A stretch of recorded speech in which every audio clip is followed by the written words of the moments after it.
আটা দিয়ে নরম তুলতুলে ফুলকো ফুলকো এইভাবে করে নানুটি বানিয়ে দেখুন। ঘরে থাকা সামান্য কিছু উপকরণ দিয়ে তৈরি করে নিতে পারবেন। আর এইভাবে করে বানালে দুদিন পর্যন্ত নরম তুলতুলে সব থেকে যাবে। আর যে কোনো আলু কষা, মাটন কষা, এমনকি চিকেন কষার সঙ্গে তো কোনো কথাই নেই, দারুণ লাগে খেতে।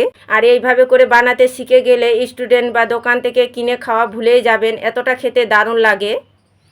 নমস্কার বন্ধুরা, প্রতিমা কিচেন ভিলেজ ফুডের নতুন ভিডিওতে সকলকে স্বাগত জানিয়ে আজকে রেসিপিটা শুরু করছি।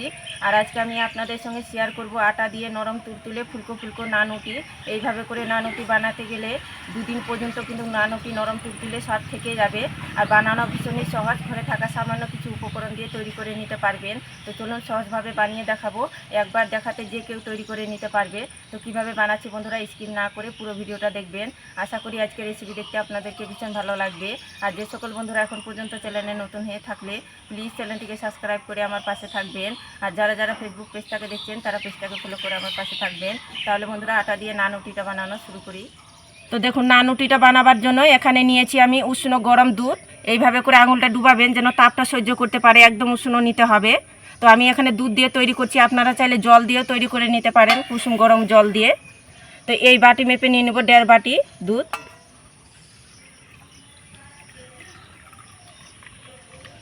তো একটা পাত্রের মধ্যে নিয়ে নেব।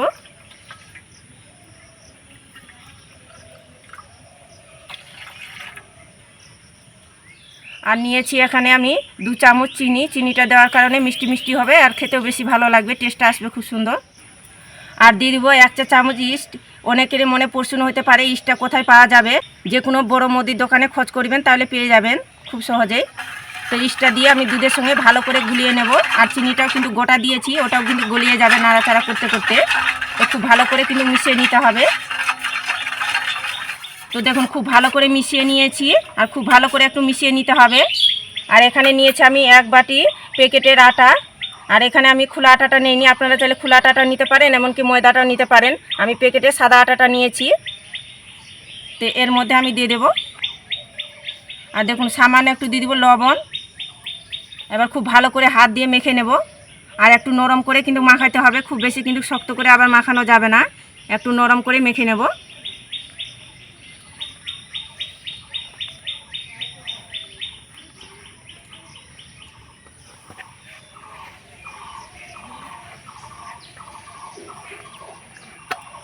তো দেখুন, খুব ভালো করে মেখে নিয়েছি। আর একটু দেখুন নরম করে মেখেছি, হাতের মধ্যে হালকা করে চিটচিটে যাবে সেইভাবে করে মেখে নিয়েছি। 1 চামচ সাদা তেল দিয়ে মেখে নেব। এই সাদা তেলটা দিয়ে মাখার কারণে একদম ডোটা দেখবেন সফট হয়ে যাবে। আর হাতের মধ্যে যে চিটচিটে যাচ্ছে ওটা কিন্তু লেগে যাবে না। একটু এইভাবে করে ঠেসে ঠেসে মেখে নেব।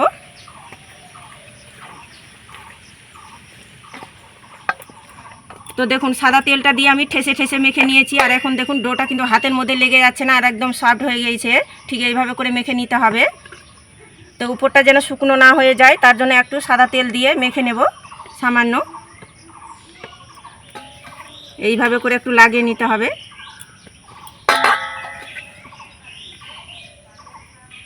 তো দেখুন, হালকা করে লাগিয়ে নিলাম। তো এবার আমি একটা প্লেট দিয়ে ঢাকা চাপা দিয়ে রেখে দেবো 1 ঘন্টা রেস্টের জন্য। আর আপনাদের হাতের কাছে যদি সময়টা কম থাকে তাহলে 30 মিনিটও রেখে দিতে পারেন রেস্টের জন্য। আর এদিকে 1 ঘন্টা রেস্টে রাখানো হয়ে গেছে। এবার ঢাকনাটা তুলে নেব। এই দেখুন, শুধু ফুলে কিন্তু ডবল হয়ে গেছে ডোটা। তো বাতাসটা আছে এটা বের করে নেব এইভাবে করে একটু।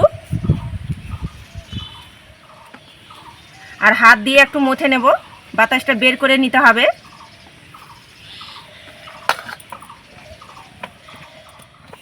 তো দেখুন, হাত দিয়ে একটু মথে নিয়েছি আর বাতাসটা একটু বের করে নিয়েছি। তো এবার আমি এখান থেকে লেচি কেটে নেব। লেচিটা বড় ছোট নিজেদের পছন্দ মতো করে কেটে নিতে পারেন। তো দেখুন, এই সাইজ করে আমি লেচিগুলো কেটে নেব।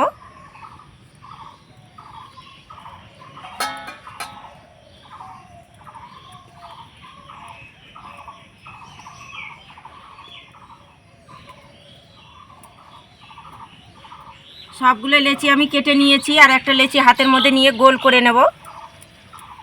তো দেখুন, হাতের মধ্যে নিয়ে গোল করে চ্যাপটা করে নিয়েছি। অল্প আটা দিয়ে আমি বেলনিতে বেলে নেব। তবে একটু এইভাবে করে একটু হাত দিয়ে চ্যাপটা করে নেব প্রথমে।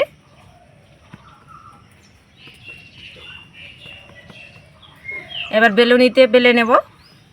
তবে একটু কিন্তু মোটা করে বেলবো, নানুটি সাধারণত কিন্তু মোটা করে বেলানো হয়।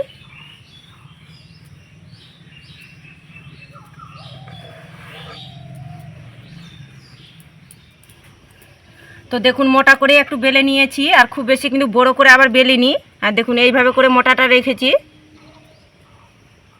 আর এদিকে নানুটিটা ভাজার জন্য উনুন ধরিয়ে ফ্রাই প্যান বসিয়ে দিয়েছি উনুনের মধ্যে। ফ্রাই প্যানটা গরম হয়ে গেছে, এবার দিয়ে দেব রুটিটা ফ্রাই প্যানের মধ্যে। আর একটু এইভাবে করে সমান করে নিতে হবে।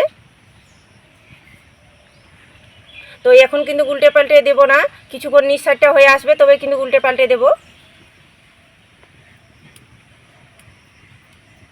তো দেখুন হালকা কিন্তু নিচ সাইডটা হয়ে এসেছে, এবার উল্টে পাল্টে দেব। আর হালকা আছে এইভাবে করে কিন্তু সেঁকে নিতে হবে। তো দেখুন এবারও আমি উল্টে দেব। আর এইভাবে করে উল্টে পাল্টে হালকা আছে সেঁকে নিতে হবে। আর এক এক সময় দেখবেন খুব সুন্দরভাবে ফুলে আসবে নানুটিটা।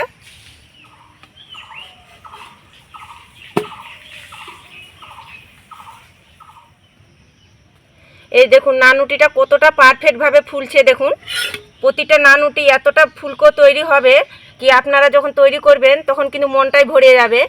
এতটা পারফেক্টভাবে ফুলকো হচ্ছে, দেখুন একদম ফুলে বোলের মতো হয়ে গেছে। আর দেখতে দেখুন কি দারুণ লাগছে।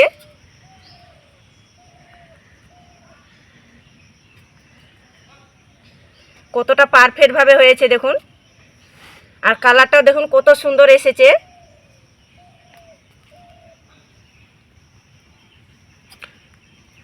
এইভাবে করে যদি পদ্ধতি করে আপনারা নানুটি তৈরি করেন তাহলে প্রতিটা নানুটি একদম ফুলকো ফুলকো আর পারফেক্টভাবে তৈরি হবে। এই যে দেখুন কত সুন্দরভাবে ফুলেছে, আর দেখে তো মন ভরে যাচ্ছে দেখুন। আর একটু সাদা তেল ব্রাশ করে নেব, এতে দেখতে সৌন্দর্য লাগবে। আপনারা চাইলে বাটার ব্রাশও করে নিতে পারেন, এতে নানুটিটা খেতে ভালো লাগবে। কত সুন্দরভাবে ফুলেছে দেখুন। তো দেখুন একটু সাদা তেলটা ব্রাশ করে নিয়েছি, হয়ে গেছে, তুলে নেব। সবগুলো ফুলকো ফুলকো নানুটিগুলো তৈরি করে নিয়েছি, আর দেখতে দেখুন কি দারুণ লাগছে। তো উটি পোড়োটা তো অনেক খেয়েছেন, এইভাবে করে একবার হলেও তৈরি করে দেখবেন। রোজ বানানোর আবদার করবে বাড়ির সবাই, এতটা খেতে দারুণ লাগে। তো আপনারা না বানিয়ে খেলে বিশ্বাসই করতে পারবেন না। দেখুন কতটা ফুলকো ফুলকো হয়েছে আর কতটা পারফেক্ট হয়েছে নানুটিগুলো, আর কতটা সফট, একদম নরম তুলতুলে সফট জালিদার হয়। আপনারা তৈরি করে না খেলে বিশ্বাসই করতে পারবেন না। আর দেখুন প্রতিটাই নানুটি কতটা পারফেক্ট হয়েছে আর ফুলকো হয়েছে। তো একটা আমি আপনাদেরকে ছিঁড়েও দেখাচ্ছি কতটা পারফেক্ট নরম তুলতুলে সফট জালিদার হয়েছে। এই যে দেখুন একদম দুদিন পর্যন্ত কিন্তু নরম তুলতুলে সফট জালিদার থেকে যাবে।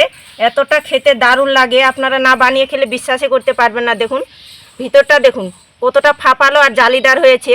তো আপনারা তো দেখে নিশ্চয়ই বুঝতে পারছেন। এই যে দেখুন এতটা নরম তুলতুলে সফট হয়, মুখে দিতে দিতেই কিন্তু মিশিয়ে যাবে, দারুণ লাগে খেতে। এইভাবে করে তৈরি করে চিকেন কষা, মাটন কষা, এমনকি আলু কষা যে কোনো তরকারির সঙ্গে খেতে পারেন, দারুণ লাগে খেতে।